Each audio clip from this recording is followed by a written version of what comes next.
सार समस्त को सादर प्रणाम। आज से ही शुक्रवार जो शुक्रवार दिन कि आम समस्ते एकाठी हो समवेत हो एवं आमर प्रेरणादायी वक्तव्य शुणु। आज आम 24तम प्रेरणादायी व्याख्यान रे उपस्थित होइछु। 23 टी प्रेरणादायी व्याख्यान आम अति सफलतार सहित शेष करछु।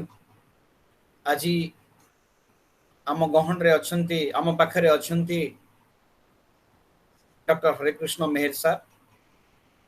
तांको मु स्वागत जणाऊँची एवं अभिनंदन जणाऊँची। कलाहांडी विश्वविद्यालय तांको स्वागत जणाऊँची एवं मु प्रणाम करूची।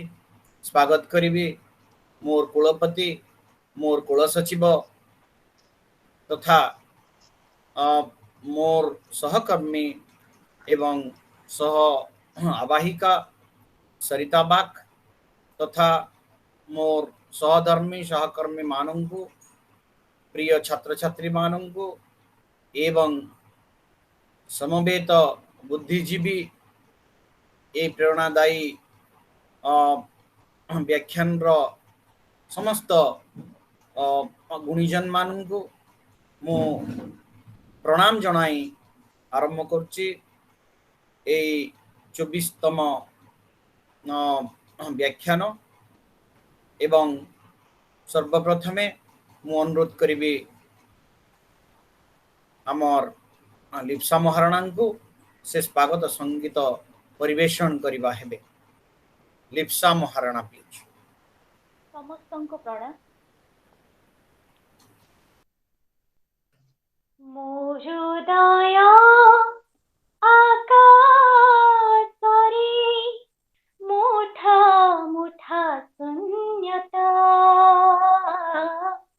मोरुदया आकाशरे मुठा मुठा मुठा शून्यता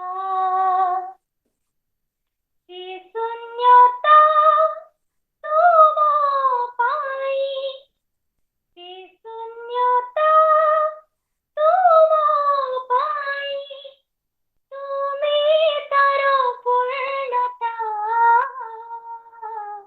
मोरुदय आकाशरे मुठा मुठा शून्यता मोरुदय आकाशरे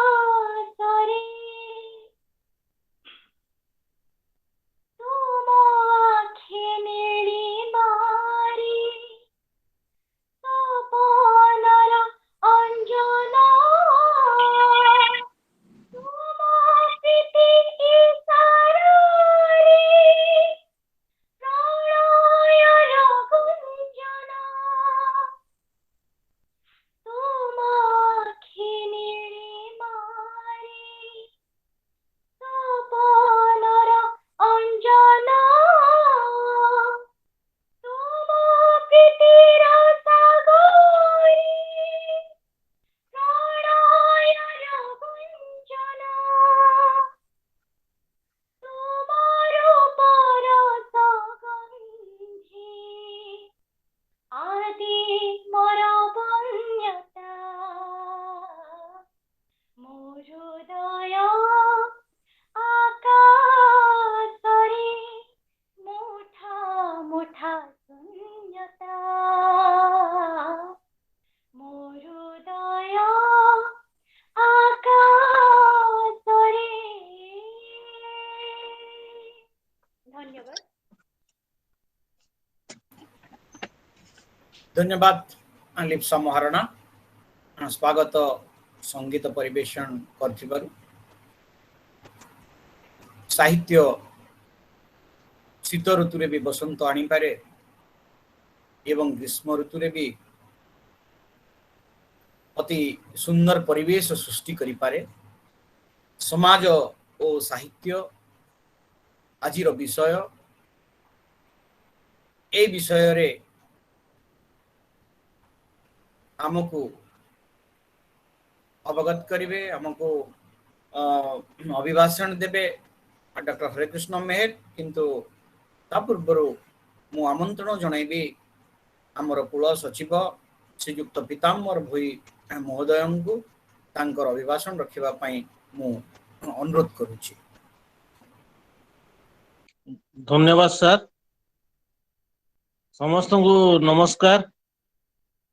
आज कलाहांडी विश्वविद्यालय प्रेरणादायी वक्तृतमाला उत्तिष्ठत 24तम वक्तृतमाला समाज और साहित्य रो उपस्थित थिबा सभापति आमर कलाहांडी विश्वविद्यालय vice chancellor professor Sanjay Satpathy sir, आज मुख्य अतिथि डॉक्टर हरिकृष्ण मेहर सर,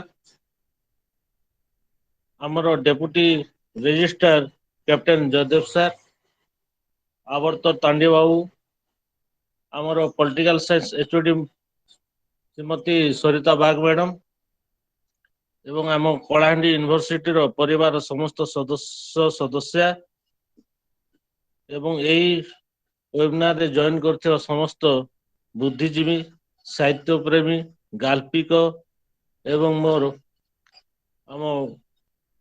मो कॉलेज अभियान समस्त एक्स स्टूडेंट एवं मोर श्रद्धेय छात्र छात्री समस्त को यही अवसर में समस्त को स्वागत जनाऊँ, शुभेच्छा जनाऊँ। आज यही वक्तृतामाला होची ओनली फॉर आमर फ्यूचर साहित्य प्रेमी स्रष्टा जो स्रष्टा की पानी कथा कहे, नदी कथा कहे, वायुर कथा कहे, पानी पवन कथा कही पार्थवा समस्त स्रष्टा जो मोटिवेशनल टॉक तांको पई मु भावची या उद्दिष्ट। जेहेतु समाज और साहित्य परस्पर भाव अंगांगी भाव जड़ित एमाने, समाज बिना साहित्यर सृष्टि असंभव। कहीं ना आम समाज रे घटुवा नीतिदिना दैनंदिन घटनावली को स्रष्टा साहित्य माध्यम आम ए समाज को वार्ता दे थाए। आम समाज रो ओडिया समाज रो साधक गणों प्रचेष्टारे ओडिया भाषा और साहित्यर अभिवृद्धि घटी अछि। गल्प, उपन्यास, कविता, नाटक, प्रबंध, भ्रमण साहित्य, जीवनी साहित्य, शिशु साहित्य आदि प्रचुर परिमाण स्रष्टांक द्वारा रचना हेबा जोगु ओडिया साहित्य आज समृद्धि होई पारि अछि। आउ भाषा आंदोलन, स्वतंत्र प्रदेश आंदोलन जोगु ओडिया मानकर स्वाभिमान अन्य मानक द्वारा स्वीकृत लाभ करी अछि। यह द्वारा उभय भाषा और साहित्यर विकास होई पारिछि। मो यार मोर व्यक्तिगत मत। यही अवसर रे उपस्थित समस्त स्रष्टा मानकु एवं बुद्धिजीवी मानकु एवं समस्त आम यूनिवर्सिटी परिवार समस्त सदस्य को शुभेच्छा जन मोर वक्तव्य शेष कर समस्त को नमस्कार, धन्यवाद। धन्यवाद सर। आपणकर भाषण रे आमर प्रेरणादायी व्याख्यान रो उद्देश्य संपर्क रे कहिथिबारु वर्तमान मु अनुरोध करिबी मोर सहकर्मी तथा जड़े साहित्यर प्रवीण अध्यापक डॉक्टर आवर्त तांडिया सार को सी आमर मुख्य अतिथि कही पारंती कि मुख्य वक्ता कही पारंती डॉक्टर हरिकृष्ण मेहर सार संबंध रे सूचना प्रदान करिवे डॉक्टर आवर्त तांडिया। धन्यवाद सर। आज यही 24तम उत्तिष्ठत आभासी आलोचना चक्र सभापति कलाहांडी विश्वविद्यालय कुलपति प्रोफेसर संजय कुमार शतपथी महोदय, यही उत्तिष्ठत आलोचना चक्र रे समाज और साहित्य संदर्भ रे सुवक्ता भाव रे जोग देइथिबा मोर परम पूज्य गुरुदेव डॉक्टर हरेकृष्ण मेहर महोदय, यही कार्यक्रम संचालक डॉक्टर जयदेव साहू महोदय तथा सहसंचालिका श्रीमती सरिता बाग महोदया, यही भौतिक आलोचना चक्र रे विभिन्न कोण अनुकोण जोग देइथिबा सुकीर्ति अर्जन करिथिबा जश स्थापन करिथिबा अध्यापक अध्यापिका दार्शनिक सुविचारक गवेषक समालोचक विद्वान श्रोतृमंडली तथा छात्र छात्री, वरेण्य डॉक्टर हरेकृष्ण मेहर महोदय नुआपड़ा जिला अंतर्गत सीनापाली ग्राम रे कवि नारायण भरोसा मेहर एवं माता श्रीमती सुमती देवी कवि परंपरा बाहिनी वंशरू 1956 मसीहा मे मास 5 तारिख रे जन्म लाभ करती। से सीनापाली उच्च विद्यालय रे मैट्रिकुलेशन, गंगाधर मेहर महाविद्यालय रे उच्च माध्यमिक शिक्षा तथा रेवेन्सा महाविद्यालय रे संस्कृत सम्मान अध्ययन करती।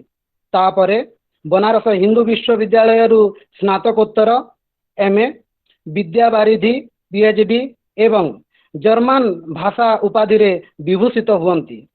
डॉक्टर मेहर ओडिशा शिक्षा सेवा रे संस्कृत अध्यापक भावे 1981 मसीह रे जोग दियंती। से बरगढ़ पंचायत महाविद्यालय, बालेश्वर फकीरमोहन महाविद्यालय, भवानीपाटणा सरकारी स्वयं शासित महाविद्यालय तथा संबलपुर स्थित गंगाधर मेहर स्वयं शासित महाविद्यालय रे स्नातकोत्तर संस्कृत विभाग अध्यक्ष भावे कार्य संपादन करी 2014 मसीहा मे मासरे अवसर ग्रहण करती। डॉक्टर मेहर सूर्य सम तेजस्वी एवं अतुलनीय प्रतिभार अधिकारी अटंती। से जड़े उत्तम कवि, विशिष्ट संस्कृतज्ञ, गवेषक, समालोचक, अध्यापक, स्वर संयोजक, गीतिकार, मौलिक लेखक, सुप्रसिद्ध वक्ता एवं अनुवादक अटंती। से कौशली संस्कृत, ओडिया, हिंदी एवं इंग्राजी भाषा रे भाषंती एवं लेखंती मध्य। से तपस्विनी महाकाव्य, भर्तृहरिंकर शतकत्रय, गीत गोविंद, नैषधीय चरित, कुमार संभवम, ऋतु संहारम, मेघदूतम, रघुवंशम, श्रीमद् भगवद गीता प्रभृति अनेक ग्रंथ सबु रचना करती एवं सेगुड़िकरू प्राय 14 खंड ग्रंथ ISBN संख्या संबलित अटे। राष्ट्रीय एवं अंतरराष्ट्रीय जर्नाल बा पत्र पत्रिका रे शोधलेख, निबंध, कविता प्रभृति प्रकाशित अटे। से राज्य एवं विश्व संस्कृत सम्मेलन रे शोधलेख, मौलिक कविता पठन करती। तांको द्वारा आकाशवाणी एवं दूरदर्शन रे लेख परिचर्चा कविता गुड़िक एवं हिंदी चलचित्र संगीत गुड़िक संस्कृत रे रूपांतरित होई वार्तावली कार्यक्रम रे प्रसारित हुए। से अनेक गुड़िक सम्मान रे सम्मानित होइछंती। तन्मध्यरु राज्य एवं राज्य बाहर थिबा बड़ बड़ अनुष्ठान मानकरू प्राय 13 गोटी साहित्यिक सम्मान अधिकारी होई पारिछंती। साहित्यिक संवर्धना एवं अभिनंदन क्षेत्र रे प्राय 11 गोटी स्थान रु संवर्धित होइछंती। जाजपुर जिल्लार वर्तिका मुखपत्र दशहरा विशेषांक गुड़िकरे प्रायतः 16 गोटी काव्य एवं महाकाव्य को पद्यानुवाद करिछंती एवं निजस्व कृति प्राय 12 गोटी काव्य कविता और ग्रंथ अप्रकाशित अटे। ओडिया भाषा रे प्राय 10 गोटी ग्रंथ रचना करिछंती। डॉक्टर मेहर महोदयंक आउरी मध्य अनेक कृति और अवदान रही। से सबू संपूर्ण भावे उपस्थापन करने समय सापेक्ष नुहे। एणु डॉक्टर मेहर महोदय को यही आभासी कार्यक्रम को स्वागत जनाऊँगी। आउ एगुड़िक थिला डॉक्टर मेहर महोदय संक्षिप्त परिचय। वर्तमान फोन टी को डॉक्टर जयदेव साहू महोदय को हस्तांतर करुछि। धन्यवाद। अशेष अशेष धन्यवाद डॉक्टर आवर्त तांडिया। बहुत सुंदर भाव डॉक्टर मेहर परिचय प्रदान करिथिबारु। एटा सत कथा जे अल्प समय रे डॉक्टर मेहर परिचय प्रदान करने संपूर्ण असंभव।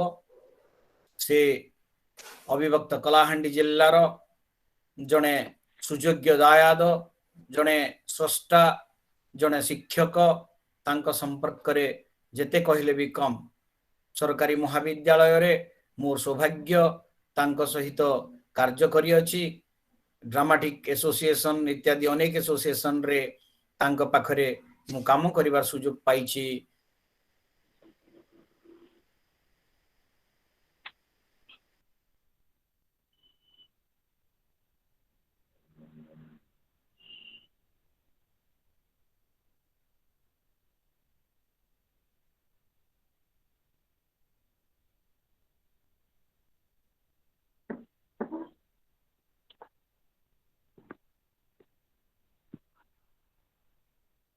आज मो सामने सॉरी कॉल पले आसला तेणु काल विलंब करी आसंतु आमे सुनिबा आमर विशिष्ट अतिथि डॉक्टर हरिकृष्ण मेहर ठारू अनेक दिन हैला एकान सुनी नाही तेणु आज सुनिबार जो सुजोग अछि ताकू आमे हाथ छड़ा करिबा नाही। डॉक्टर हरिकृष्ण मेहर महोदय।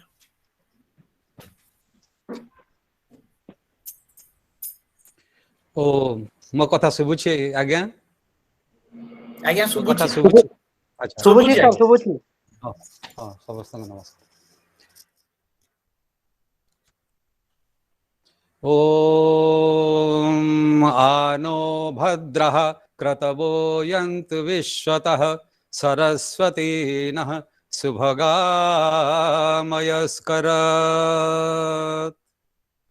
विजयते तराम् ओंकार भारती संस्कार भारती विजयते तराम् ओंकार भारती संस्कार भारती शुचिवर्णम् अन्तःकरणम् शुचिवर्णम् अन्तःकरणम् भुवि भव्या प्रतिभा विभास्वती भुवि भव्या प्रतिभा विभास्वती विजयते तराम् ओंकार भारती संस्कार भारती ओंकार भारती संस्कार भारती। समस्त विदग्ध श्रोतृमंडली को प्रणाम। परम आदरणीय कलाहांडी विश्वविद्यालय सम्मानास्पद कुलपति प्रोफेसर संजय कुमार शतपथी महोदय, माननीय कुलसचिव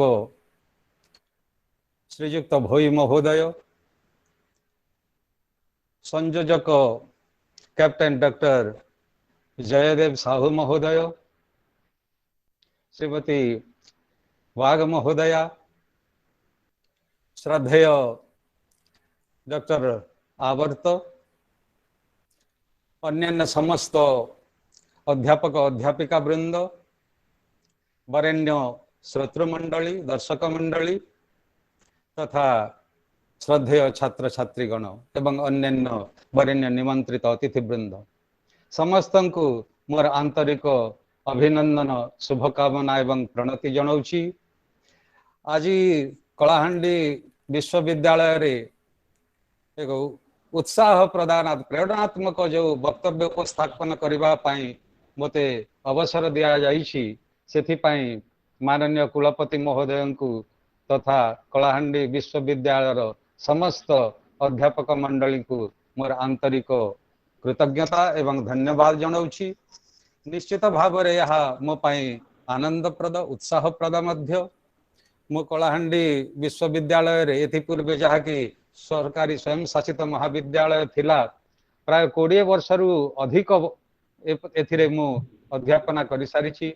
अध्यापक बंधु मानक सहित विभिन्न संपर्क रे मोर बंधुता सृष्टि हेछि। आमे समस्त मिलिमिशि कार्य करूथिलु जयदेव बाबू संगरे एमिति कि कुलपति महोदय संगरे मध्य आमे सहकर्मी भाव में सेठी एकत्र थिलु विभिन्न कार्यक्रम रे अंशग्रहण करूथिलु।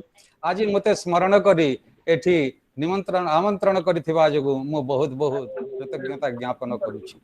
आजिर वक्तव्य दिया हेछि समाज एवं साहित्य।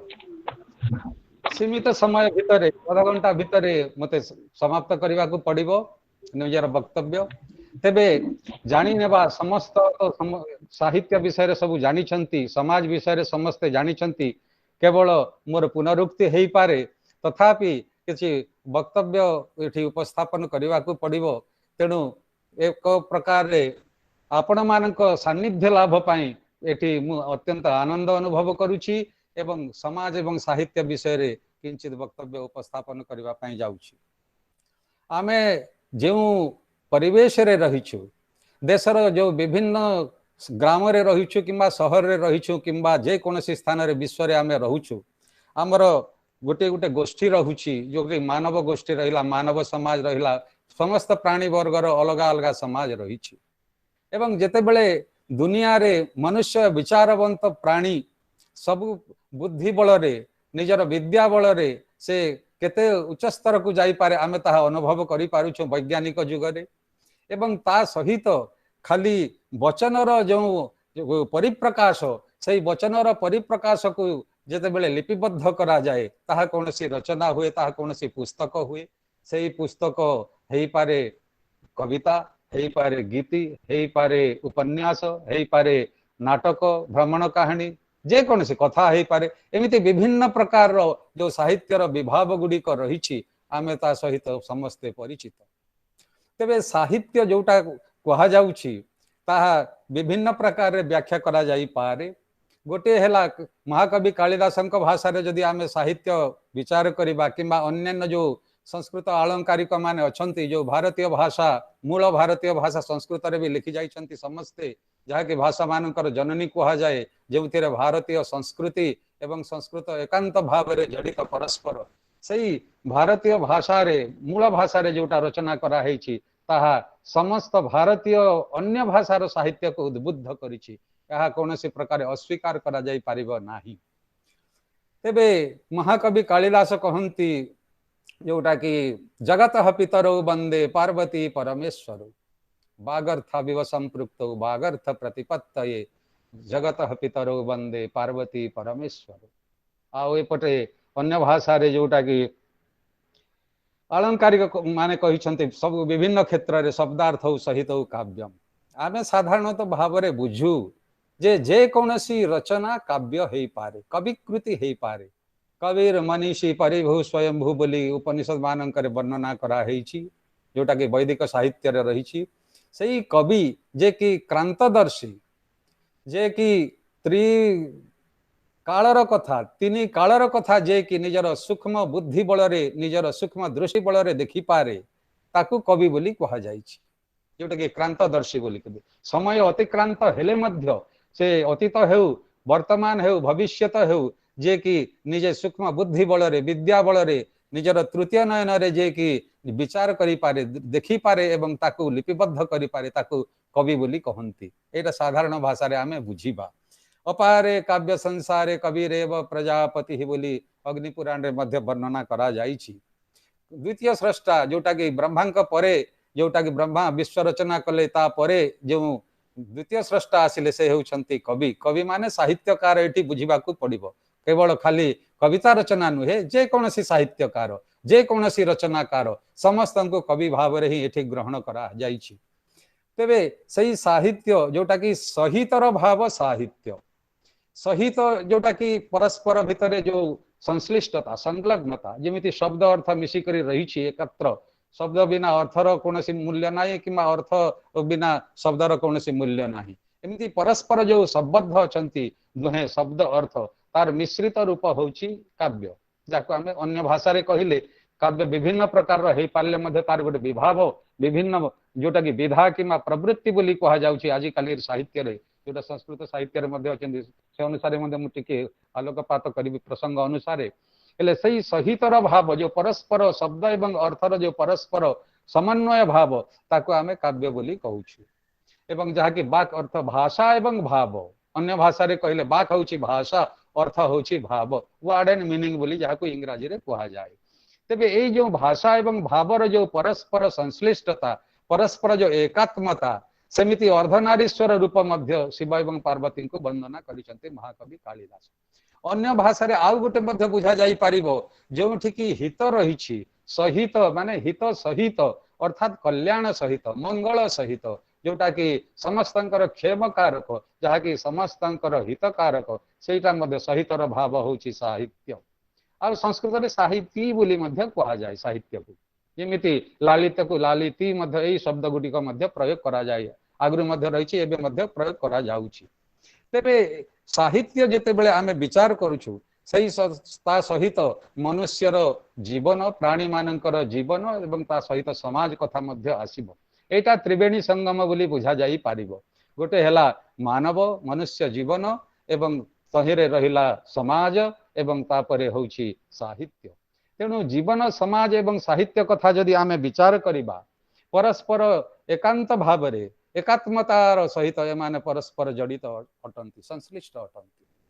मनुष्य को विधाता बुद्धि देइछंती विद्या देइछंती विवेक देइछंती भल मंद विचार करिवार शक्ति होछि विवेक एवं तद्वारा से कौन भल कौन मंद विचार करि पारे का द्वारा उपकार होछि का द्वारा अपकार होछि ए सब विचार करिवार शक्ति मनुष्यर रहिछि विचारवंत प्राणी।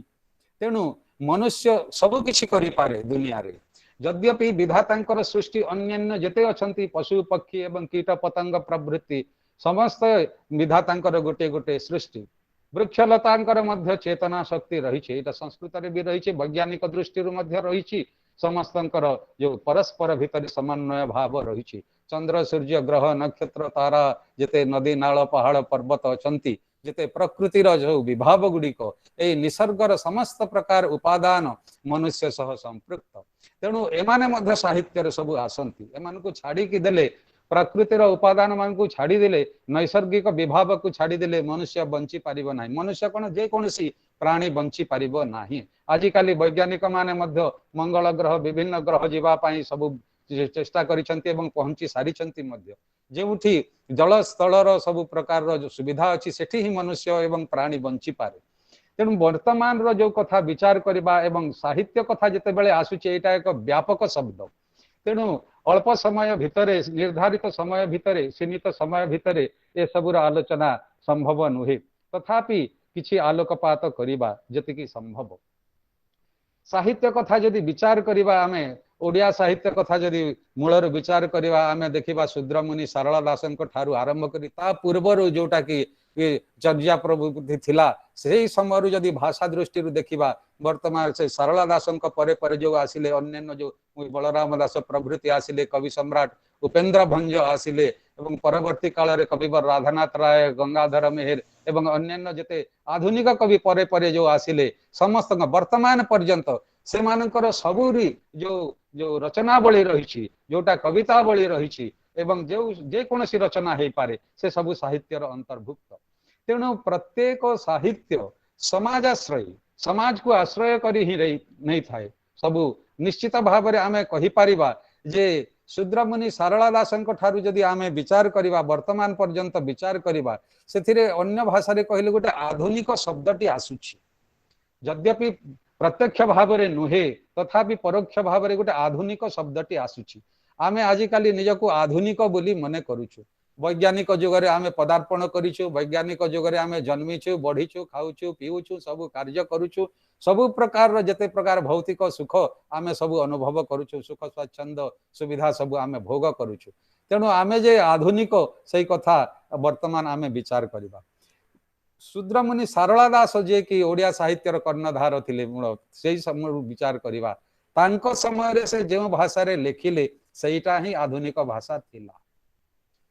परवर्ती काल रे जहा पुणी टिके टिके परिवर्तित होई आसिला एथिर गोटे कथा कहिबा को बुझिबा को पड़िबो जे समय अनुसार भाषार मध्य किछि किछि परिवर्तन हेई थाए सामान्य परिवर्तन हेई थाए व्याकरण रे तो विशेष नुहे किंतु प्रयोग रे किछि परिवर्तन हेई थाए एवं समय अनुसार से साहित्यर मध्य तार विभिन्न प्रकार विधा गुड़िक जोटा रही विभाग किंबा जोटा कि प्रवृत्ति गुड़िक रही सेटा मध्य परिवर्तित होई थाए। तेणु परवर्ती काल रे जदि आमे विचार करिबा कवि सम्राट उपेन्द्र भंजक कथा जदि विचार करिबा सेही समय ओडिया भाषा समृद्धि लाभ कर सारी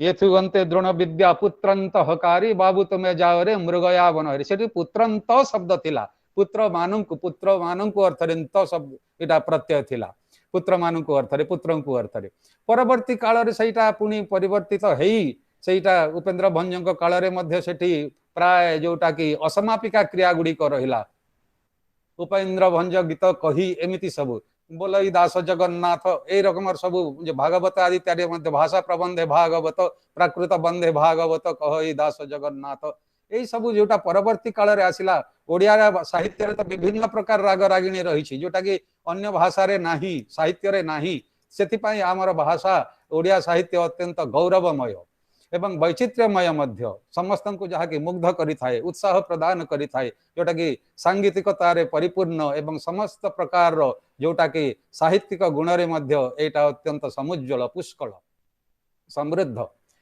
तेणु परवर्ती काल रे आमे जेते बेले देखिबा कविवर राधानाथ रायकर आउरी टिके भाषार परिवर्तन हे जाइछि व्याकरण दृष्टि तो व्याकरण तो समान ही रहिबो किंतु अलंकारिक दृष्टि पुणी परवर्ती काल रे सही गंगाधर हूँ कवि राधानाथ परे परे जो मधुसूदन राव आसिले तापरे जोटा कि सच्चिदानंद राउत राय पुणी आसिले सच्चिदानंद आसिले जहाँ आमे आधुनिक जुगर जो प्रवर्तक बोली मध्य कहूछु कविवर राधानाथ गंगाधर परे जोटा आसिले यही समस्त वर्तमान काल रे मध्य जो आधुनिक कवि माने अछंती विभिन्न प्रकार सम्मान रे विभूषित अछंती समस्त ना तो नहीं हेबनी समस्त को आमे प्रणाम जणाउछु से माने मध्य ओडिया साहित्यर समृद्धि साधन करिसंती एवं वर्तमान जुग रे आमे जहाँ आधुनिक कहूछु उपेन्द्र भंजक समय रे सहीटा तांकर भाषा आधुनिक थिला एवं कविवर राधानाथ समय रे सहीटा तांकर भाषा आधुनिक थिला गंगाधर समय रे सहीटा आधुनिक थिला आम समय रे वर्तमान जो भाषा रे लिखुछु आमर भाषा मध्य आधुनिक तेणु जो समय जो भाषार प्रयोग होता है सही समय सहीटा हूँ आधुनिकता एवं अन्य किसी ना किंतु वर्तमान दृष्टि जदि आम ऊपर को विचार करवा नहीं कहे सारला दास यही शब्द व्यवहार करिसंती कवि सम्राट उपेन्द्र भंज एमिति शब्द व्यवहार करिसंती आजिकाली जहाँ बुझा पड़ूना समस्तंकर बोधगम्य नुहे एवं प्रशंसनीय मध्य नुहे सहीटा प्रकृत रे समीक्षा नुहे जदि सेमिति समीक्षा करबो एक देशदर्शी हेबो उपयुक्त समीक्षा हे पारिबो नाही तेणु सही समय को जाइकी ही विचार करने को पड़ो जे प्रकृत रे केउ समय रे केउ स्थिति रे साहित्य लेखा जाइथिला सही समय रे विचार कले जाइकरी उपयुक्त समीक्षा हे पारिबो उपयुक्त गवेषणा हे पारिबो सही समय कथा को सही कथा जदि आमे एठी विचार करबा संस्कृत साहित्य कथा जदि विचार करबा ताहले मूलरू जो वैदिक तथ्य गुड़िक जोटा आमे रही वैदिक साहित्य कथा विचार करबा सेठी जोटा कि आर्य मुनि ऋषि माने जहाँ लिखि जाइछंती लिपिबद्ध करि जाइछंती मंत्रद्रष्टा ऋषि माने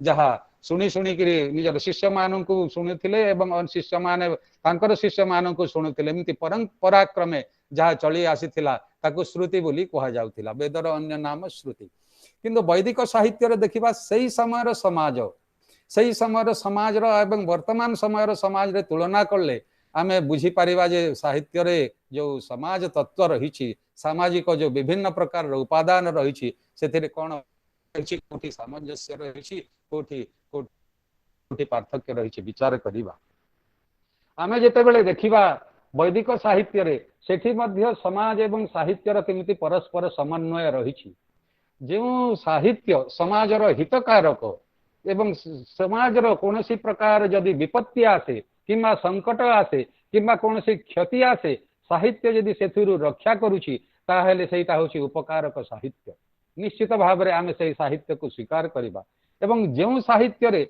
समाजर कौन उपकार तत्व नाही हित साधन कला भली कौन तत्व नाही ताकू उत्तम साहित्य कहा जाई पारिबो नाही हेई पारे जे कौन साहित्यिक विभाव हेई पारे किंतु जहाँ समाज उपकारक नुहे ताहा उपयुक्त भाव में साहित्य पदवाच्य हो पारिबो नाही अवश्य विभिन्न प्रकार जो रहस्य अच्छी भयंकर तत्व गुड़िक सम्मिलित रही कांतार कथा रही जोटा कि रहस्य कथा आजिकल से साहित्य अंतर्भुक्त होउची किंतु तद्वारा केते उपकृत हो पारुछंती सेटा मध्य विचार्य तेणु जो साहित्य समस्त द्वारा आदृत होइछि जहाँ उपादेय अन्य मानकर उपकारक समाज पक्षे प्राणी मानकर उपकारक मानवर उपकारक ताकू ही आमे उपयुक्त रचना बोली विचार कर रचना भितर प्रबंध जे गीति हेई पारे उपन्यास हेई पारे कथा हेई पारे किंबा भ्रमण कहानी हेई पारे किंबा जे कोनोसी व्यंग्य रचना मध्य हेई पारे आजिकालीर साहित्य एवं वैदिक साहित्य को जदि तुलना करिबा आमे जदि सामाजिक दृष्टिकोण देखिबा पारिवारिक स्थिति सामाजिक स्थिति विषय रे जदि देखिबा वैदिक साहित्य मध्य अत्यंत उन्नत थिला सही समय रे जोटा पारिवारिक जोटा कि परस्पर भितर समन्वय थिला सेठी नारी को बहुत सम्मान दिया होतिला जायेद अस्तम ऋग्वेद रे वर्णना कराइछि जाया इत अस्तम अस्तम माने गृहम जाया ही गृह गृहिणी नथिले गृह शोभा पाए नाही संस्कृत रे आ गोटे शब्द अछि न गृहम गृहमित्याहु गृहिणी गृहमुच्यते गृहम तो गृहिणी हीनम कांतार सदृशम मतम बोली वर्णना कराइछि प्रकृत रे गृहिणी ही गृह जो गृह रे गृहिणी नाही सेटा अरण्य सदृश माने नीरस अत्यंत जोटा कि एक शून्य जनशून्य बोली बुझा जीवो जेथिरे कोनोसी प्रकार जो भाव आसीबो नाही किंबा रस आसीबो नाही सेथिरे आ गोटे मध्ये विचार करि देखबा जोटा कि जायापत्ये मधुमतीम वाचम वदतु शांतिवाम सेठी जायांक कथा दिया है जे पतिंक सहित मधुमती बाग मधुमती भाषा प्रयोग करंतु परस्पर सद्भाव एवं भाई भौणी मानकर जो परस्पर भितर जो स्नेह सद्भाव रही प्रथम रे जेतेबेले आमे सामाजिक तत्व देखिबा प्रथम रे पारिवारिक तत्व देखिबा व्यक्तिगत तत्व देखिबा तापर जाय कि सामाजिक तत्व आसीबो तेनु समस्त प्रकार जो सद्गुण रही विभिन्न प्रकार क्षमा प्रवृत्ति विनय प्रवृत्ति शिष्टाचार प्रवृत्ति गुण एथिरे धर्मशास्त्र तेणु सामाजिक तत्व जितेबाला आम विचार करवा धर्मशास्त्र कथा विचार करने को पड़ो धर्मशास्त्र वैदिक साहित्य जो परवर्ती काल में आम जिते आदिकवि वाल्मीकि देखा जोटा कि वाल्मीकि देखिले क्रंच पक्षी क्रंच एवं क्रंचीर जो परस्पर भितर जोटा थिला से समय परस्पर जो निबिड़ संपर्क थिला सेठे व्याधसरा घात जिते क्रंच निजे मरण मुखरे पड़ा से करुण भाव ही साहित्य उत्पत्ति होती बोली कहुच्छी आदिकवि वाल्मीकि मां निषाद प्रतिष्ठां तमगमः शाश्वती समः यत्क्रंच मिथुनादेकम अवधि काम मोहितम सेठी पूर्वर दस्यु रत्नाकर जे थिले परवर्ती काल रे महामुनि वाल्मीकि हेले एवं जेतेबेले क्रंच पक्षीर मरण जनित दुर्दशा देखिले तांकर हृदय रु जो भाव जात होइतिला सही भावटी गोटे छंदमयी बाणी रे परिवर्तित हो गला एवं सेथिरे गोटे अभिशाप आसिला जे हे निषाद हे व्याध तू जो क्रंच पक्षी को बध कलु क्रंच क्रंची परस्पर जोटा मिलन रत थिले सेमति भितर क्रंच पक्षी को बध कलु तू दुही को अलगा कर देथिबा जोगु कोनोसी प्रकार दुनिया रे चिरदिन पर्यंत जस लाभ करि पारिबु नाही एवं एथिरु आउ गोटे कथा आसुछि भल मंद कथा आसुछि धर्मशास्त्र कथा जदि विचार करबा एठी साहित्य तत्व रे एवं सामाजिक तत्व रे धर्मशास्त्र जते बेले विचार करा जाउछि सेही समय रे सद्गुण गुडी को आसुछि स्मृति शास्त्र गुड़िक जहाँकि धर्मशास्त्र आसूची आम देखा सही समय रे जोटा रचना करते मुनि ऋषि माने जोटा कि मानव धर्म सूत्र कहुच्छे मनुस्मृति परवर्ती काल रे जोटा याज्ञवल्क्य स्मृति वशिष्ठ मुनि ऋषि माने जहाँ रचना कले एवं आम परवर्ती काल रे जेतेबेले आम नूतन भाव रे आमर जेतेबेले देश सृष्टि होची परवर्ती काल रे संविधान सेटा तत्कालीन संविधान थिला जे दोष करूथिला ताकू दंड मध्य दिया होउथिला एवं कठोर आईन कानून मध्य सही समय रे थिला किंतु सही जुगरे सेटा आधुनिकता थिला सेथिरे से संविधान रे हेउ स्मृति शास्त्र रे हेउ किंबा साहित्य रे हेउ एवं वर्तमान काल रे जेउटा चलीछि हमर सामाजिक स्थिति रे सेटा वर्तमान पई हमर आधुनिक एवं आम पई उपयोगी एवं वर्तमान दृष्टि रो आमे पूर्व को निंदा करि परिबा नाही जदि निंदा कले एक देशदर्शी सेटा समीक्षा हबो तेनु सेटा मध्य समीक्षकर उपयुक्त गुण नुहे सही समय अनुसार सेटा समीक्षा करबा को पड़े तेणु प्रत्येक क्षेत्र में आम देखा साहित्य शास्त्र रे जोटा विभिन्न समय रे जोटा कि विचार करा जाउछि भाषार टिके टिके सामान्य साहित्य भितर टिके टिके परिवर्तन घटुछि एवं सही समय रे कवि लेखक माने साहित्यकार माने प्रबंधकार माने नाट्यकार माने उपन्यासकार माने निज निजर दृष्टिभंगी केमिति बदलै कि विभिन्न प्रकार रचना करूछंती आपण माने निजे ही विचार करंतु समस्ते जानिछंती मध्य महाभारत एवं रामायण ए दुईटी ही विश्व साहित्य रे उपजीव्य काव्य बोली की कहा जाए माने आधार महाकाव्य सोर्स बुक जोटा कहा जाउछि सोर्स एपिक ताकू आधार करिकी क्षुद्र क्षुद्र विषय वस्तु से विराट विराट ग्रंथ गुड़िक निर्माण करा जायछि विराट विराट ग्रंथ सेठी प्रस्तुत होईछि बड़ बड़ कवि माने लिखि जाइछन्ति क्षुद्र क्षुद्र आजि काली आधुनिक कवि माने मध्य आधुनिक लेखक माने मध्य से महाभारतर छोट विषय को किंबा रामायणर छोट विषय को लेकिन बड़ बड़ ग्रंथ लिखुचंती उपन्यास हेई पारे किंबा जे कोनोसी काव्य हेई पारे महाकाव्य हेई पारे कथा हेई पारे तेणु प्रत्येकर गोटे गोटे मूल्यबोध रही तेणु साहित्यर मध्य गोटे मूल्यबोध रही जो मूल्यबोध भितर आमे जदि प्रवेश करवा निश्चित भाव में जानिबा जे साहित्य होची समाजर उपकारक साहित्य जदि एमिति नकारात्मक चिंताधारा थाए ताहेले नकारात्मक चिंताधारा को ताकू परिहार करी किंबा ताकू नकारात्मक चिंताधारा को परास्त करिकी सेठी सकारात्मक चिंताधारार आरोपण निश्चित भाव में थिबो तेबे जायकि उत्तम साहित्य हेई पारिबो धर्म उपरे अधर्म सामयिक भाव में किछि प्रभाव विस्तार करि पारे सत्य उपरे मिथ्या सामयिक भाव में प्रभाव विस्तार करि पारे न्याय उपरे अन्याय सामान्य भाव में विस्तार करि पारे निजर प्रभाव किंतु शेषरे ही सत्यर धर्मर एवं न्यायर विजय होचे महाभारत रु आमे शिखिबा एवं जोठी आमे देखिबा धर्मशास्त्र अनुसार से भारत रे तो दार्शनिक तत्व गुड़िक विभिन्न भाषा रही विभिन्न भाव में रही आस्तिक एवं नास्तिक दर्शन गुड़िक समस्ते स्वीकार करती कर्मफल को तेणु कर्मफल को एमती कि नास्तिक चारवाक प्रभृति जो माने नास्तिक खाली खाओ पियो मौज कर बोली जो माने कहती जोटा कि जावत जीवेत सुखम जीवेत ऋणम कृत्वा घृतम पीवेत सही समाज रे सही समय थिला प्रचलन थिला तेणु गोटे भारतीय दर्शन भितर सेटा गोटे नास्तिक दर्शन भितर स्थान पाइछि किंतु परवर्ती काल रे जेतेबेले आसिला जे ईश्वर दर्शन किंबा जोटा कि वेद तत्व किंबा मानव तत्व ए सब को विचार करबा पई जो आस्तिक दर्शन सब जेतेबेले उद्बुद्ध होई से माने रचना कले सही समय रे वैज्ञानिक तत्व मध्ये अनेक गुडे से भितर रहिछि भारतीय दर्शन भितर तेणु से भितर आमे जदि देखिबा जे मनीष जेमिति कर्म करे सेमिति फल पाए एटा निश्चित आपण माने निजे विचार करंतु भारतीय जे कोनसी साहित्य रे एमिति कि विश्व साहित्य रे मध्ये बुझा जिवो विश्व साहित्य तो आमे सबे पढ़ी पारु नाहु जहा इंग्रजी भाषा रे रहिछि किंबा अनुवाद माध्यम रे विभिन्न देशर भाषा साहित्य को आमे बुझी पारुछु पढ़ी पारुछु तेणु अनुवाद मध्ये आजि काली जुग रे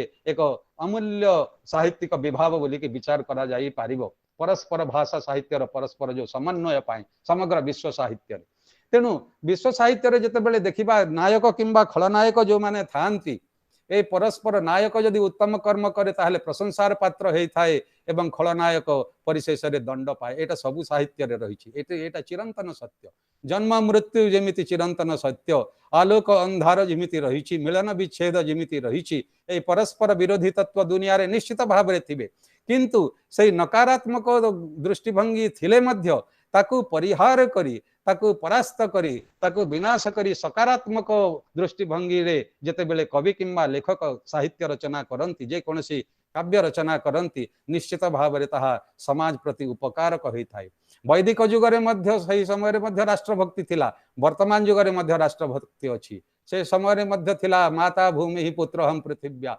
वर्तमान युग रे मध्य आमे सैया मानुछु तेणु पूर्वर साहित्य एवं वर्तमान साहित्य तुलना कले बहु सामंजस्य रही एवं वर्तमान साहित्य रे आमे जेतेबेले विचार करिबा सही समय रे देखिबा जे विभिन्न काव्य कविता रही से भितर गोटे वास्तवता जोटा चित्रण रही काल्पनिक चित्रण तो रहिबो ही रहिबो वास्तवता चित्रण जदि जे कोनसी व्यक्ति करूछंती लेखक करूछंती ताहेले सेटा तो उत्तम कथा किंतु काल्पनिकतार गोटे पुट न देले ताहा सुंदर भाव में मनोज्ञ भाव में हृदयस्पर्शी भाव में सहीटा निजे लोकादृत हो पारे नाही तेणु जो नवरस रहुछि श्रृंगार हास्य करुण रौद्र वीर भयानक विभत्स अद्भुत शांत जो नवरस संस्कृत रे वर्णना करा जायछि एवं परवर्ती काल रे विभिन्न भाषा साहित्य रे ताहा प्रभावित होइछि एवं गृहीत होइछि ए परे परे भक्ति एवं वात्सल्य रस मध्य आसीछि भक्ति एवं वात्सल्य रस परे जोटा 11 रस हो गला नवरस परे भक्ति वात्सल्य मिसी आधुनिक युग रे संस्कृत साहित्य रे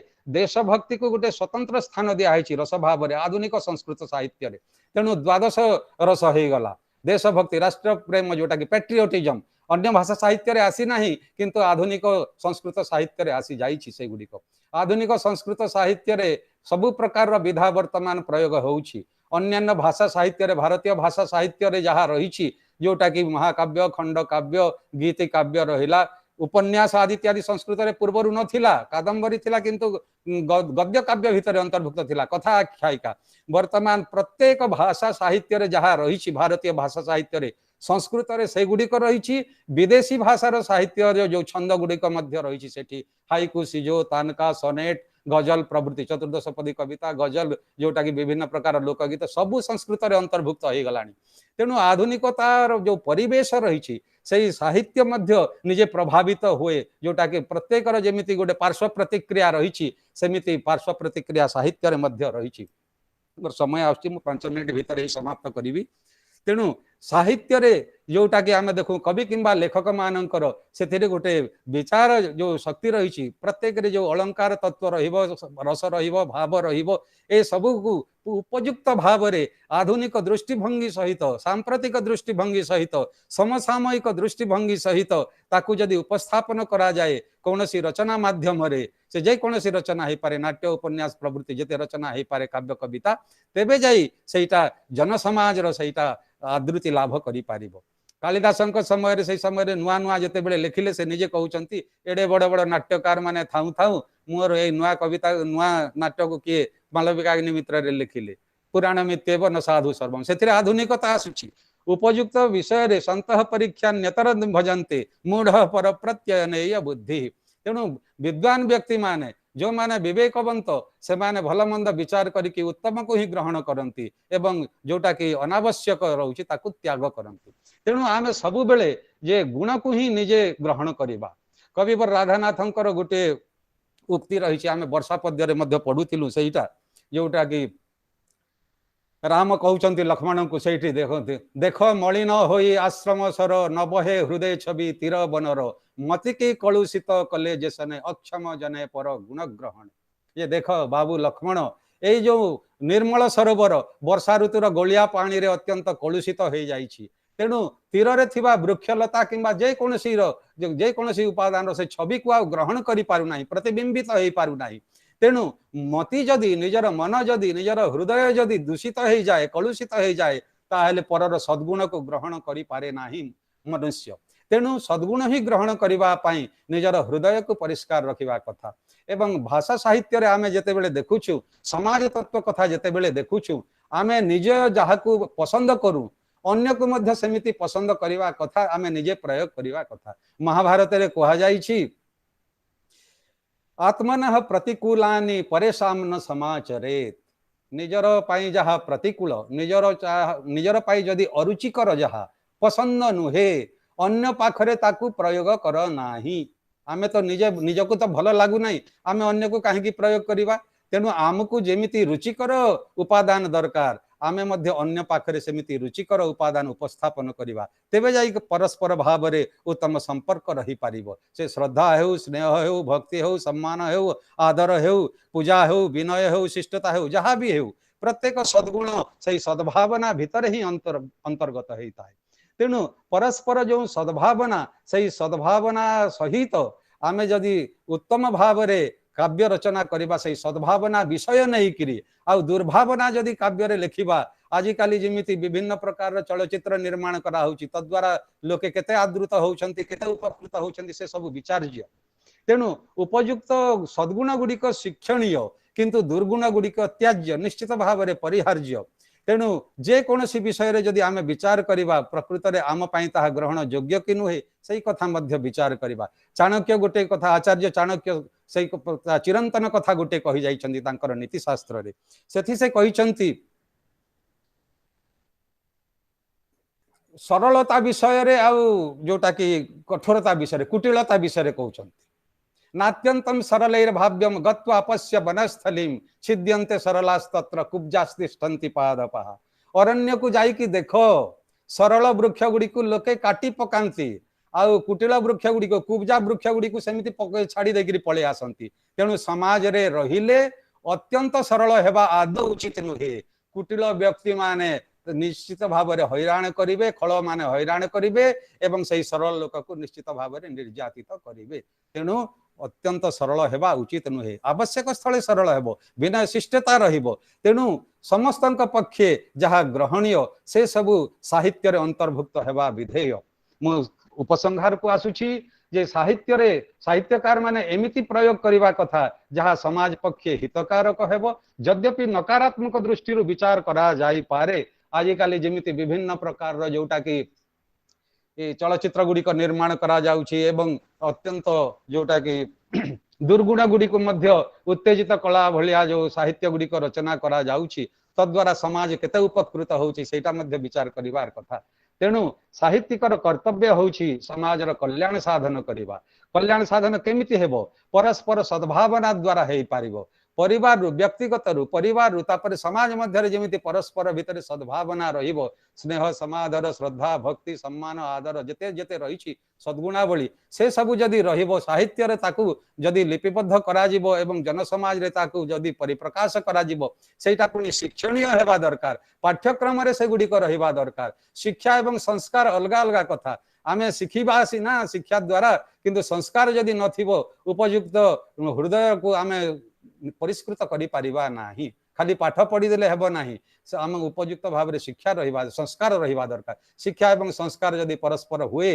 परस्पर समन्वित जदि हे जाए उत्तम भाव में ताहेले मणिकांचनर संयोग हेले निश्चित समाज उपकृत हेबो मु एतिकी मात्र कहूची जे समस्त को आज मु धन्यवाद ज्ञापन करुची एई समाज एवं साहित्य जोटा कि सीमित समय भितर मते किछि वक्तव्य उपस्थापन करिवा पय दिया हैछि तार तो असरंती भाव में आलोचना करा जाई पारे से निर्धारित समय भितर नुहे तेणु एमिति विषय जोटा कि अत्यंत व्यापक सेटा क्षुद्र परिसर भितर सेटा सबु आलोचना सापेक्ष नुहे तेणु मु एथिरु विरत नउची परिशेष रे मु एतिकी कहिबी जे साहित्यकार मानकु मध्य मोर अनुरोध जो माने साहित्य अध्ययन करूछंती लेखुछंती से माने नकारात्मक शक्ति को देखांतु किंतु सेथिरे सकारात्मक शक्ति हो जोटा कि सत्य धर्मर प्रतिष्ठा हो सत्यर प्रतिष्ठा हो न्यायर प्रतिष्ठा हो एवं जोटा कि आजिकाली नारी जागरण निर्यातना आदि इत्यादि जेते देखा पाऊँ यद्यपि ताहा स्थान होची उपयुक्त भाव में सेठी सत्य न्यायर संधान सेठी प्रदर्शित हो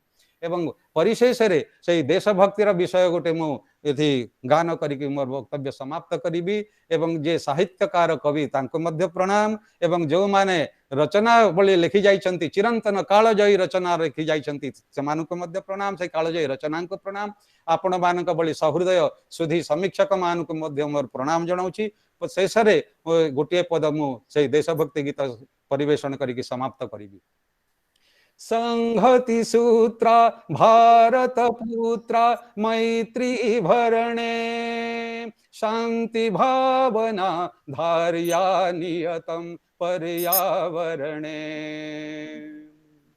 संहति सूत्र भारत पुत्र मैत्री भरणे शांति भावना धार्या नियतम पर्यावरणे मातृपदे मंगलास्पदे मंगलास्पदे प्रणतिर्नो नितरां भक्तिमती प्रणतिर्नो नितरां भक्तिमती विजयते तराम ओंकार भारती संस्कार भारती ओंकार भारती संस्कार भारती समस्त को मोर हार्दिक कृतज्ञता एवं प्रणाम जनाई विरति नउछि बहुत बहुत धन्यवाद समस्त को अशेष धन्यवाद महोदय अति सुंदर भाव साहित्य एवं समाजर संपर्क आप स्थापन कले साहित्य बिना समाज ठीक बाटरे जाई परिबो नाही तेणु साहित्यर सृष्टि स्रष्टा माने स्रष्टा मानकर तृतीय नयन थाए तेणु आमर समाज को ठीक भाव में दिग्दर्शन दियंती तेणु आपण जो उत्तम साहित्य कथा कहले एवं यही समाज रो उपकार पाई साहित्य सृष्टि होगा उचित बोली आपण जो अभिमत रखिले ताहा वास्तविक अभिनंदनीय आपण को कलाहांडी विश्वविद्यालय आपण को पाई अशेष गर्वित एवं धन्य मध्य ଖାଲି ଗୋଟେ ପ୍ରଶ୍ନ ଅଛି ଆପଣଙ୍କ ପାଇଁ। କୁହନ୍ତୁ ଆଜ୍ଞା। ପଚାରିଛନ୍ତି ଶ୍ରୀଯୁକ୍ତ ସୀମାଞ୍ଚଳ ମିଶ୍ର ଆଜ୍ଞା ହଁ କୁହନ୍ତୁ। କହିଛନ୍ତି ଯାହା ହିତ ସାଧନ କରେ ତାହା ସାହିତ୍ୟ, ଯାହା ହିତ ସାଧନ କରେ ନାହିଁ ତାକୁ କଣ କହିବା?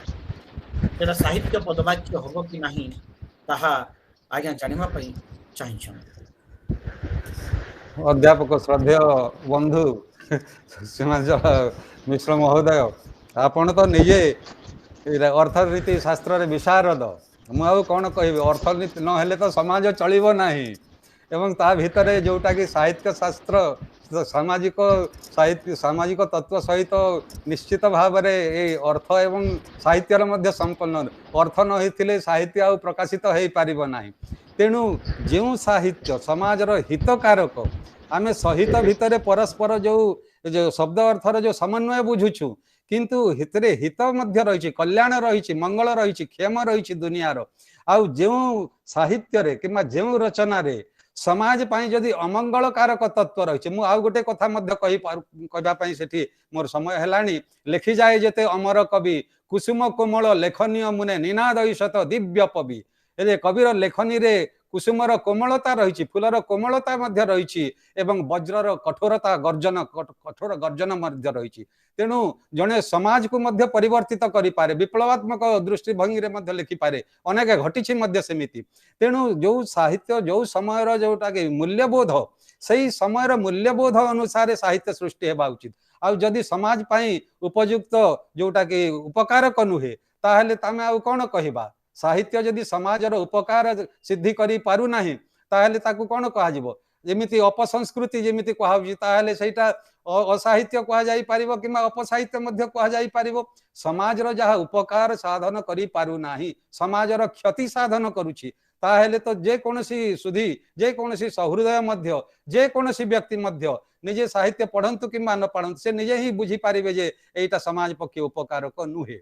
ତେଣୁ ଅପସଂସ୍କୃତି ଯେମିତି ସମାଜର ଉପକାରକ ନୁହେଁ, ସେମିତି ଯାହା ସମାଜର ଉନ୍ନତି ପକ୍ଷେ ଯାହା କୌଣସି ପ୍ରକାରର ନିଜର ପ୍ରକାଶ କରିପାରୁନାହିଁ, ଉପକାର ସିଦ୍ଧ କରିପାରୁନାହିଁ, ଯେଉଁ ସାହିତ୍ୟ ସମାଜର କ୍ଷତି କରୁଛି, ତାହେଲେ ସାହିତ୍ୟ ପଦବାଚ୍ୟ ନୁହେଁ ମୋ ମତରେ। ଅନ୍ୟମାନଙ୍କ ପକ୍ଷେ ଯାହା ହେଇପାରେ, ଆପଣମାନେ ତ ବିଚାର କରିବେ। ଅନ୍ୟ ବନ୍ଧୁମାନେ ମଧ୍ୟ ଅଛନ୍ତି, ସାହିତ୍ୟିକ ବନ୍ଧୁମାନେ ମଧ୍ୟ ଅଛନ୍ତି, ସଂସ୍କୃତଜ୍ଞ ବନ୍ଧୁମାନେ ମଧ୍ୟ ଅଛନ୍ତି, ସେମାନେ ମଧ୍ୟ ସମସ୍ତେ ବିଚାର କରିବେ। ସାହିତ୍ୟ ଗୋଟେ ବ୍ୟାପକ ଶବ୍ଦ, ତେଣୁ ସମୟ ଅନୁସାରେ ଆଧୁନିକ ଦୃଷ୍ଟିଭଙ୍ଗୀ ଅନୁସାରେ ତାହା ରଚନା କରାଯାଇଥାଏ। ଏବଂ ଆଜିକାଲିର ଯୁଗରେ ତ ଆପଣ ଦେଖୁଛନ୍ତି ଯୋଉ ଚଳଚ୍ଚିତ୍ର ଗୁଡ଼ିକ ରହିଛି କେମିତି ସମାଜକୁ ଦିଗ୍ଭ୍ରଷ୍ଟ କରୁଛି। ସେଇଟା ଜଣେ ଲେଖିଥିବେ ତ ସାହିତ୍ୟ, ସେଇଟାକୁ କ'ଣ ସାହିତ୍ୟ? ଯୋଉଟାକି ଉତ୍ତମ ଗ୍ରହଣୀୟ, ଆମେ ତାକୁ ଗ୍ରହଣ କରିବା ଏବଂ ଯାହା ନକାରାତ୍ମକ ଦୃଷ୍ଟିରୁ ତାକୁ ପରିହାର କରିବା। କବିବର ରାଧାନାଥ ଲେଖିଲେ ଆଉ ସଦ୍ଗୁଣ ଗୁଡ଼ିକ ଗ୍ରହଣ କରିବା ଉଚିତ। ଆଉ ନିଜର ହୃଦୟ ଯଦି କଳୁଷିତ ହୁଏ, ସଦ୍ଗୁଣ ଗୁଡ଼ିକ ଗ୍ରହଣ କରିଯାଏ ହୁଏ ନାହିଁ। ତେଣୁ ହୃଦୟ ହିଁ ପରିଷ୍କାର କଲେ ସମାଜ ସୁଧୁରିବ, ପରିବାର ସୁଧୁରିବ ଏବଂ ସମାଜ ଶୁଦ୍ଧ ହେଲେ, ପରିଷ୍କୃତ ହେଲେ ଦେଶ ମଧ୍ୟ ପରିଷ୍କୃତ ହେବ। ସମସ୍ତଙ୍କର ପରସ୍ପର ସଦ୍ଭାବନା ହେଲେ ଉତ୍ତମ ସାହିତ୍ୟ ମଧ୍ୟ ସୃଷ୍ଟି ହେବ ଏବଂ ତଦ୍ୱାରା ମଧ୍ୟ ବିଶ୍ୱ ଉପକୃତ ହେବ। ବହୁତ ବହୁତ ଧନ୍ୟବାଦ। ବହୁତ ଧନ୍ୟବାଦ ସାର୍।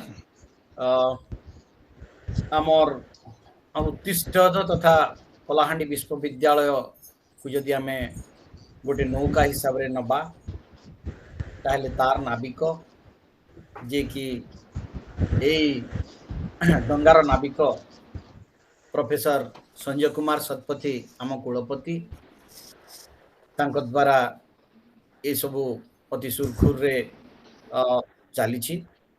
ତାଙ୍କୁ ମୁଁ ଅନୁରୋଧ କରିବି ତାଙ୍କର ସଭାପତୀୟ ଅଭିଭାଷଣ ପ୍ରଦାନ କରିବା ହେଲେ। ସମସ୍ତଙ୍କୁ ପ୍ରଣାମ। ଆମେ ସୁନ୍ଦର ଭାବରେ ବ୍ୟାଖ୍ୟା କରାଯାଇଥିବା ସାହିତ୍ୟ ଓ ସମାଜ, ସମାଜ ଓ ସାହିତ୍ୟ ଏ ସମ୍ପର୍କରେ ଶୁଣିଲେ, ଜାଣିଲେ। ଯଦିଓ ଓତପ୍ରୋତ ଭାବରେ ଏ ସାଙ୍ଗରେ ସମସ୍ତେ ଜଡ଼ିତ, ଗୋଟେ କଥା ଭାବିପାରିବା, ସମାଜର ଦ୍ୱନ୍ଦ୍ୱ, ବିକ୍ଷୁବ୍ଧ ପ୍ରାଣସ୍ପନ୍ଦନକୁ ବାଦ ଦେଇକିରି ସାହିତ୍ୟ କେବେ ପ୍ରାଣବନ୍ତ ହେଇପାରେ ନା, ସମୃଦ୍ଧ ହେଇପାରେ ନା। ତେବେ ଆମେ ଯଦି କିଛି କଥା ଉଦ୍ଧାର କରିବା, ଯଦି ହଡସନଙ୍କ କଥା ଉଦ୍ଧାର କରିବା ସେ କଣ କହିବେ? ଜୀବନାନୁଭୂତିର ବାଙ୍ଗ୍ମୟ ପରିପ୍ରକାଶ। ମାଥ୍ୟୁ ଆର୍ନୋଲ୍ଡ କହିଲେ ସାହିତ୍ୟ ହେଉଛି ଜୀବନର ପର୍ଯ୍ୟାଲୋଚନା। ସେଲି କହିଲେ ଚିରସ୍ଥାୟୀ ସତ୍ୟରେ ଉଦ୍ଭାସିତ ଜୀବନର ପ୍ରତିରୂପ ହିଁ କବିତା, କବିତା ହିଁ ସାହିତ୍ୟ। ରିଜ୍ଙ୍କ ଦୃଷ୍ଟିରେ ଜୀବନ ଓ ଜଗତ ସମ୍ପର୍କରେ ଚିନ୍ତା, ଭାବ ଓ ଅନୁଭୂତି ପ୍ରକାଶ ହେଉଛି ସାହିତ୍ୟ। ତେଣୁ ସାହିତ୍ୟ ସମ୍ପର୍କରେ ଏମିତି ବିଭିନ୍ନ ମୂଲ୍ୟବାନ ତଥ୍ୟ ସବୁକୁ, ମତାମତ ସବୁକୁ ଯଦି ବିଶ୍ଳେଷଣ କରିବା ତାର ଯୋଉଟା ଗସାକୁ ବାହାରିବ ସେଇଟା ହେଉଛି ଜୀବନ। ତେଣୁ ଜୀବନକୁ ବାଦ ଦେଇକିରି ସାହିତ୍ୟର ପରିକଳ୍ପନା କରାଯାଇ ନପାରେ। ଜୀବନ ଉପରେ ସମୟର ପ୍ରଭାବ, ସମାଜର ପ୍ରଭାବ ସବୁବେଳେ ରହିତ ଆସିଛି। ସମୟର ବିବର୍ତ୍ତନ ଜୀବନକୁ ଗଭୀର ଭାବରେ ପ୍ରଭାବିତ କରିଛି। ସମୟର ପ୍ରଭାବରେ ସମାଜ ଜୀବନ, ସମାଜ ଦୃଷ୍ଟିରେ ପରିବର୍ତ୍ତନ ଆସିଛି। ଯଦି ଲେଖକମାନଙ୍କର ରଚନାକୁ ବିଚାର ବିଶ୍ଳେଷଣ କରାଯାଏ ତେବେ ସେହି ଯୁଗର ପ୍ରବୃତ୍ତି, ସ୍ଥିତି ଓ ବୈଶିଷ୍ଟ୍ୟ ଆଖି ଆଗରେ ରଖି ବିଚାର କରିବାକୁ ସୁବିଧା ହୁଏ। ଗତିଶୀଳ ସମୟର ଅପ୍ରତିହତ ପ୍ରଭାବରେ ସାହିତ୍ୟ ନଦୀରେ ପୁଣି ଭଟ୍ଟା ସୃଷ୍ଟି ହୁଏ। ଗୋଟେ ନିର୍ଦ୍ଦିଷ୍ଟ ସମୟରେ ପୃଥିବୀର ବିଭିନ୍ନ ପ୍ରାନ୍ତରେ ଯେଉଁ ସାହିତ୍ୟ ଲେଖାଯାଏ ତାକୁ ଯଦି ଆମେ ଏକାଠି କରିବା ତାହେଲେ ତା ଭିତରେ ଗୋଟେ ସୂକ୍ଷ୍ମ ସୂତ୍ର ନିଶ୍ଚିତ ଭାବରେ ମିଳିବ। ଗୋଟିଏ ନିର୍ଦ୍ଦିଷ୍ଟ ଯୁଗର ରୁଚି ଓ ଆଭିମୁଖ୍ୟ ବଦଳିଯାଏ। ସାହିତ୍ୟରେ ନୂତନ ଯୁଗର ଆବିର୍ଭାବ ହୁଏ। କାହିଁକି ନା ସାହିତ୍ୟିକ ହେଉଛି ଗୋଟେ ଦିଗ୍ଦ୍ରଷ୍ଟା। ସେ ଆଗକୁ ଦେଖିପାରେ, ଶହ ଶହ ବର୍ଷ ଆଗରେ ଘଟିବାକୁ ଥିବା ଘଟଣାକୁ ମଧ୍ୟ ସେ ରୂପାୟିତ କରିପାରେ ଶବ୍ଦରେ। ମନେ ପଡୁଛି ଇଲିୟଟଙ୍କର ଗୋଟେ ଧାଡି, we are the hollow men, we are the stuffed men leaning together had pieces filled in the straw। ଜ୍ଞାନ ବିଜ୍ଞାନର ବିକାଶରେ, ସହରୀ ସଭ୍ୟତାର ବିକାଶରେ ଆମେ ଏବେ କ'ଣ ଅନୁଭବ କରୁଛେ ନା ପୃଥିବୀ ସଂକୁଚିତ ହେଉଛି, ହେଲେ ଭାବରାଜ୍ୟ ସମ୍ପ୍ରସାରିତ ହେଉଛି। ଲେଖକଟିଏ ଗୋଟେ ଭୌଗୋଳିକ ପରିସୀମା ଭିତରେ ଏବେ ଆବଦ୍ଧ ନୁହେଁ।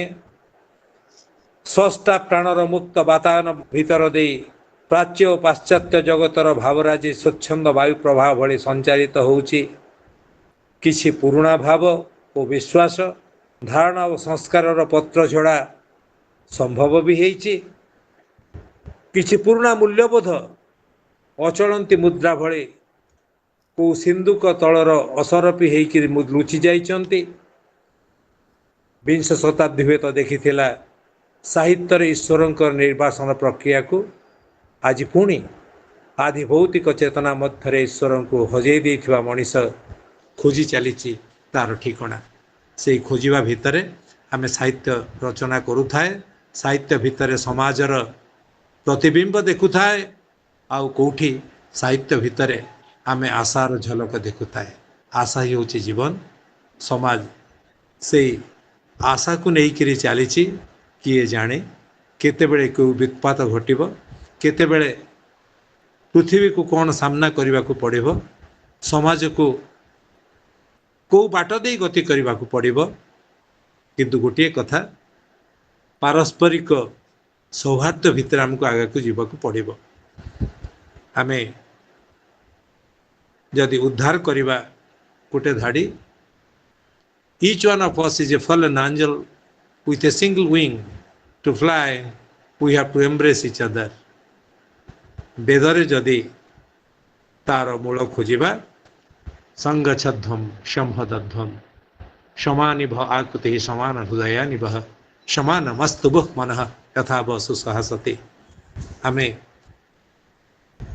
ଯଦି ଅନ୍ୟକୁ ଅନେଇବା ବା ସହଜରେ କହିଲେ ଦବାର ଅଭ୍ୟାସ ରଖିଲେ ପାଇବାଟା ସହଜ ହେବ। ଖାଲି ପାଇବାକୁ ଅନେଇଥିବା दबा बेलू हाथ मुठा करदे ताल कौन हम। तेणु साहित्य चरम सत्य को जदि आम देखा सर्वे भवन्तु सुखिन आम जो कहे से सर्व भितर आम भी अच्छे किंतु जितेबले मो जीवन पछे नरके पड़ी था बोली कह जाए सेतेबले आउ मूर सत्ता नहीं समस्तंकर मंगल को कामना करी मु जदि निस्व हो जाए मुझे हजि जाए मुझे को तुठ पथर भी हो जाए ताहले किसी चिंता नहीं बोली बुझे साहित्य पानी गार नुहे पथर गार ता देखो आगु को जीवार बाट देखो दिगहरा मनीष को तार चलिबार बाट आउ देखो लिभि जाउथिबा दीपाली को तेजना हेकि आउ टिके जलिबार सामर्थ्य। धन्यवाद। आपण कॉमर्स रो छात्र ही साहित्य रे निपुण आपण जने स्रष्टा इंग्राजी साहित्य रो जो टीएस इलियट को आपण उद्धृति करी साहित्य एवं समाज रो संपर्क आपण जोड़िछंती आपण को अशेष धन्यवाद। उत्तिष्ठित कार्यक्रम रो सफल पछरे अनेक लोकंकर हाथ रही मोर सहयोगी संजीव साहू एवं मिसेस सरिता बाग सब बेले मते साहाय्य करि आछंती तांका पाखरे मु ऋणी रहिबी। वर्तमान मु आमंत्रण जनाउछि मोर सहयोगी मिसेस सरिता बाग को से धन्यवाद अर्पण करिवे। नमस्ते sir, thank you so much sir. समस्त को मोर प्रणाम। Good evening everyone. Thank you sir for giving this opportunity to propose the vote of thanks on behalf of Kalahandi University in this August gathering of 24th motivational lecture series on Uttishtata Sahitya o Samaj o Sahitya. At the outset, my sincere thanks and deep sense of gratitude goes to Dr. Harikrishna Meher sir, retired reader and head department of Sanskrit, GM University Sambalpur, for sharing his unique approach illuminating words, highly motivational words on literature and society. Thank you sir. In the chat box we can see that we are getting much comments that excellent session, educating session, inspiring session, a beautiful session and wonderful session. Really sir, it was really wonderful and it was inclusive and it was thought provoking sir. So thank you so much sir for giving your valuable time. The Kalahandi University will remain indebted forever to you sir. Thank you so much. I extend my deep sense of gratitude to our invited guest, Dr. Abarta Tandia sir, Junior Lecturer, Government Junior College, Bhavani Patna, for his welcome address and wonderful guest introduction. Thank you so much sir for sharing your valuable thoughts and advice with us. I express my immense gratitude to our Honorable Vice Chancellor of Kalahandi University, Professor Sanjay Kumar Satpathy sir, for his great initiative to hold motivational series on every Friday and for his highly motivational words with us. Thank you sir, thank you so much. This is possible because only because of you sir, so thank you so much. Also, I would like to thank our esteemed Register Sri Pitambar Bhoi sir for his cooperation and support to organize such kind of programs. Thank you so much sir for sharing your deep insights with us. My deep sense of gratitude goes to convener of this program, Head Department of English, Deputy Register of Kalahandi University, Dr. Captain Jaidev Sahu sir, for smoothly and wonderfully moderating this session. Thank you sir, thank you so much. I extend my thanks to Lipsa Maharana for presenting beautiful song in this session. Thank you Lipsa.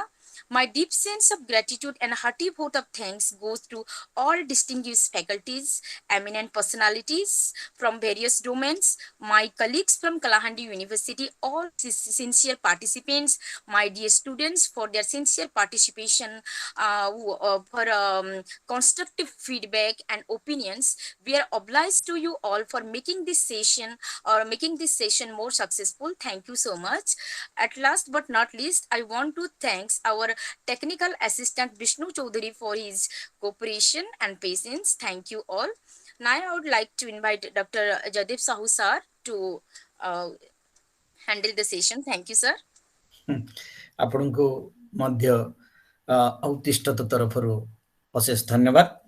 वर्तमान समय शेष हो आसी मु अनुरोध करी लिप्सा महाराणा को से शांति पाठ करेंगे एवं तापरे ए कार्यक्रम शेष करवा।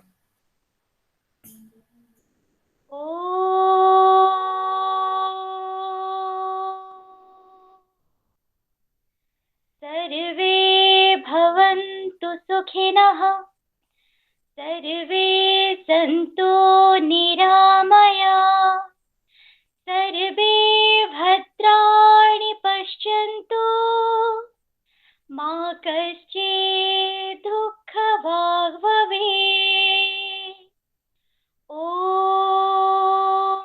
शान्ति शान्ति शान्तिः। ओम शांति। साहित्य समस्तंकर उपकार करिब निश्चित भाव में। साहित्य आमको सत्मार्ग देखैब। आजिर ए जो बाणी आमर आमको आम जीवन रे साहाय्य करिब। वर्तमान मु आम कुलपति महोदय अनुमति भिक्षा करी कार्यक्रम शेष करने सर। आज कार्यक्रम ये सारिबा। समस्त को धन्यवाद। धन्यवाद सर। ये आम रोचु पुणी आसंता शुक्रवार देखा हब। समस्त चिर ऋणी।